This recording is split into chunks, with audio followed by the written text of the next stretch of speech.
There wasn't much of a computer scene on the Isle of Man in the 1970s for a chap called John F. Kane, his only experience of one being a Commodore PET that his friend and colleague, Kevin Mugton, spent hours tinkering with in the architect's office they both worked in at the time. He did manage to get hold of a ZX80 which got the programming bug properly started, a ZX81, and then the granddaddy of this trio, the ZX Spectrum, promptly followed. John and Kevin started writing games together, John for the Spectrum and Kevin for the Commodore, and John's proper first published games came off the back of a telephone conversation reporting a bug on a game he had played from a company called Rabbit Software. They, like many software publishers at the time, were looking at knocking out conversions of hit arcade games, and after speaking at length with John about bugs in their current game, they agreed to let him work on converting some arcade conversions for the ZX Spectrum. This started with Quackers, a carnival type game that by John's own admission wasn't particularly great, but did the job. There was a Pac-Man clone which Rabbit thought was too close to the mark, so a tail was stuck on Pac-Man's arse, and we are instantly underwater in Pakacuda. A Frogger clone was thrown together the same year with a maze element chucked in to mix things up a bit, but struggling for an alternative name, they just went for Frogger. Joust became Lancer Lord, Centipede, Centropods, and quite a few other more unique titles for a very busy 1983 for everyone at Rabbit, with John continuing to push his games with Paratroopers, possibly my favourite poster ever, Potty Painter, and Race Fun, but to name a few. It was these unique games that obviously appealed to Rabbit Software, and some fresh ideas were bandied about, with someone suggesting a pirate-themed game. Kevin and John got to work on a game based around the adventures of Jim the Cabin Boy. First, he must swim towards the Black Galleon ship collecting fish for his supper along the way, and once on the ship find all the treasure whilst avoiding ghost pirates, rats, parrots and booby traps. Manage that and it's escape time on a small rowing boat back to the island. With all this included, this was definitely going to be a full pricer for Rabbit Software. After agreeing the original game name of Jolly Roger wasn't good enough, it was changed to a nice simple and effective titled one-word summary of the main objective: Booty. Kevin got to work on the Commodore 64 version, and John set about sorting the first and main level for the ZX Spectrum one. Sometime into this process, Rabbit Software ran out of money and closed their doors, so John and Kevin had to find a new home for their almost finished game. Meanwhile, being privatised in 1984, British Telecom were looking at new ways to branch out their business while still trying to keep their monopoly on the British telecommunications network. Having missed the boat with their teletext-related offering, video data, they tried to find other avenues, and home micros were an obvious next step.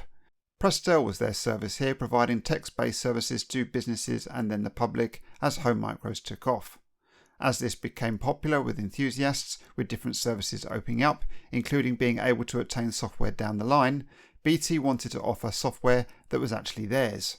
A failed all-in-one home micro rental service called GameStar was trialled but didn't get past this phase, didn't materialise, and they didn't have a huge amount of faith that users would download software rather than purchasing a physical copy, so they decided to set up a software publishing arm called Telecom Soft. Under Telecom Soft they needed a label name and ran with Firefly for a while until realising that was already in use. They liked the Fire part of the name, so tried again with an available label, this time called Firebird. So with the new name in situ, they went in search of 20 titles to release, now there's an idea for a later video, to split into two camps. The Silver Range, that would be games considered good enough at a budget price point, and Gold Editions for games considered full price point worthy. Booty was sent off in reply to one of these adverts looking for games, and Firebird was suitably impressed enough to make the game a launch title. John wanted to finish the game's 3 levels of Booty, which remember was originally going to be a full pricer, but Firebird didn't care about the lesser levels of the game at this price point and just wanted the main part of the game included. As the first level of the game shared common subroutines with the main game, it was easier for John just to write a small part of code to bypass it rather than omit it completely, and nobody would be the wiser. So Booty hit the shelves in the wonderfully plain screenshot showing cassette, as seen here with my copy, that the Silver Range games had this early on. Booty sold massively well, surpassing 100,000 copies far quicker than anything else. John's ZX Spectrum version of the game did tremendously well, with John and Kevin pictured here receiving Golden Tape Awards for reaching 100,000 copies. So what made the game so attractive to gamers then? Well, if we start with the version that really is the one that captivated all us rubber-keyed home micro owners, and most notably became the first budget game to get a crash smash in issue 10, so that says something. Yes, it's a platformer, but it's a platformer we hadn't seen before. John was not a gamer, he'd never played Manic Miner or other similar titles, which was probably a good thing and helped develop this game that he had written alongside Kevin into something more unique and not a copy and paste of what came before it. The premise is fairly simple: collect keys to unlock doors to pick up booty, collect all 125 pieces of booty, and then you have 45 seconds to get a golden key that apparently unlocks even more treasure for our gym.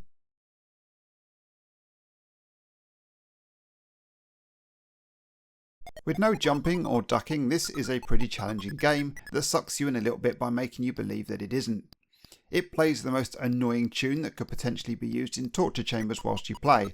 I only realised when I was researching for this video that you could actually turn it off, which blew my mind somewhat. There are just 20 rooms, but the difficulty does ramp up in some of these somewhat. Colour clash is handled very well, and even the title screen with the shimmering water is a lovely addition.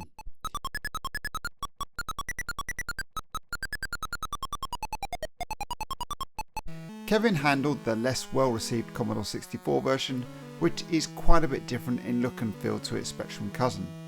I mean, it looks fine I guess, sound is equally as annoying as the Specky, but at least it can be turned off too.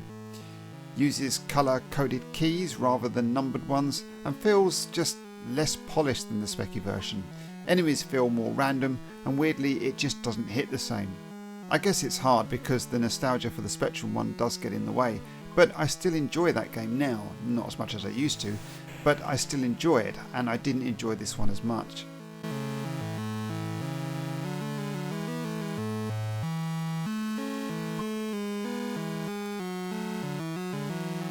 Fast forward 2 years and Firebird loved the sales of the game so much that they rebadged it with a fresh new cassette artwork and re-released the game on the Spectrum Commodore 64 and new versions on the Commodore 16 and Amstrad CPC.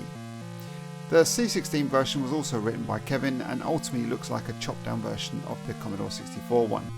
Look at the size of Jim and the enemies here, they're so small.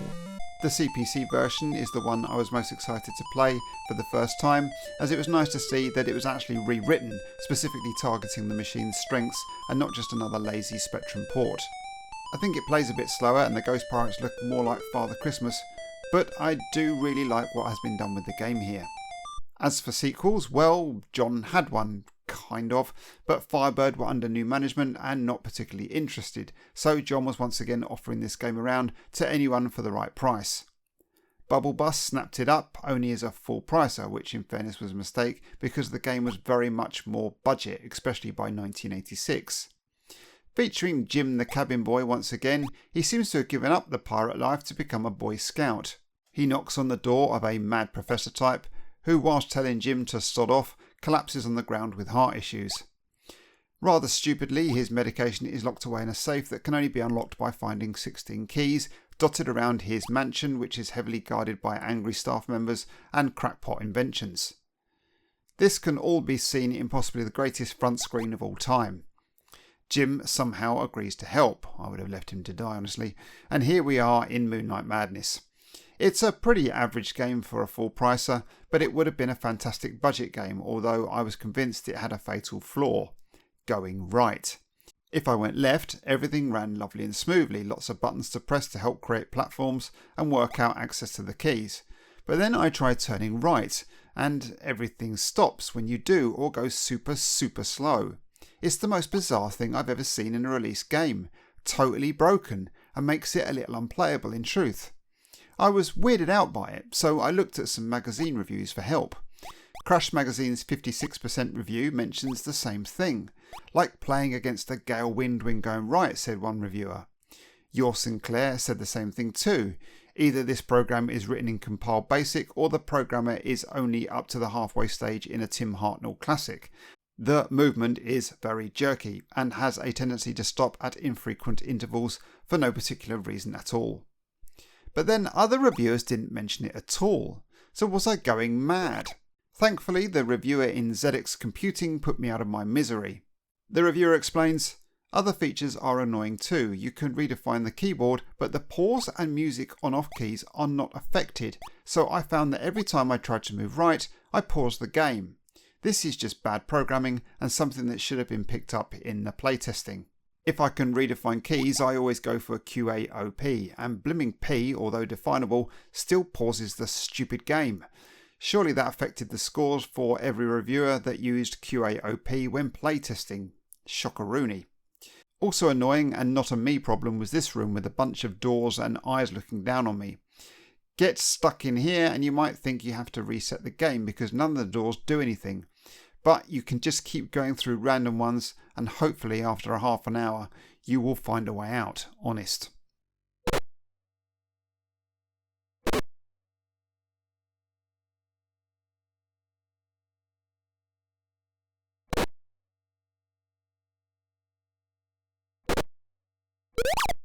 So that's Booty all wrapped up, or actually, is it?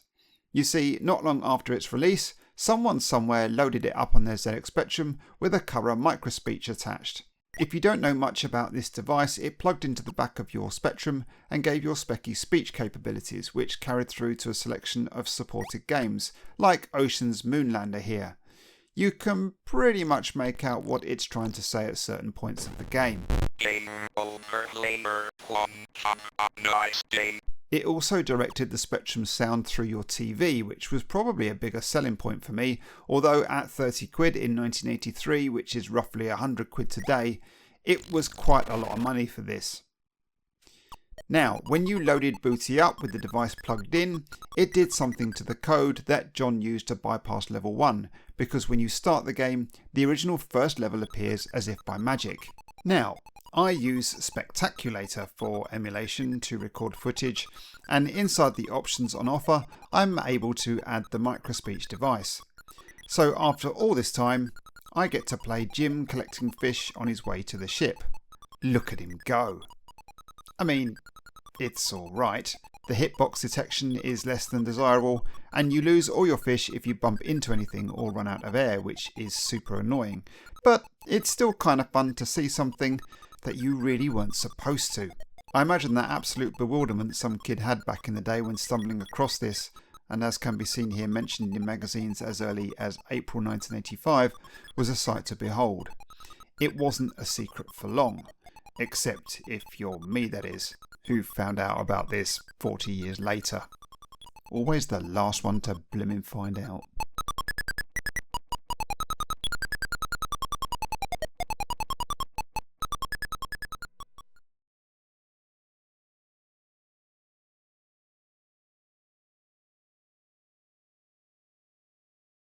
Now when I tell my wife I'm off to get me some booty, she sung down notes in me that I'm off to do something fruity. But I just say to her, don't worry my little cutie, I'm just up to my mom left to bring me some more booty. Oh booty, booty, booty, I'm so glad. Booty, booty, booty, why she's mad. Yes, booty, booty, booty, all day long. Booty, booty, booty, I even drum and praise this song.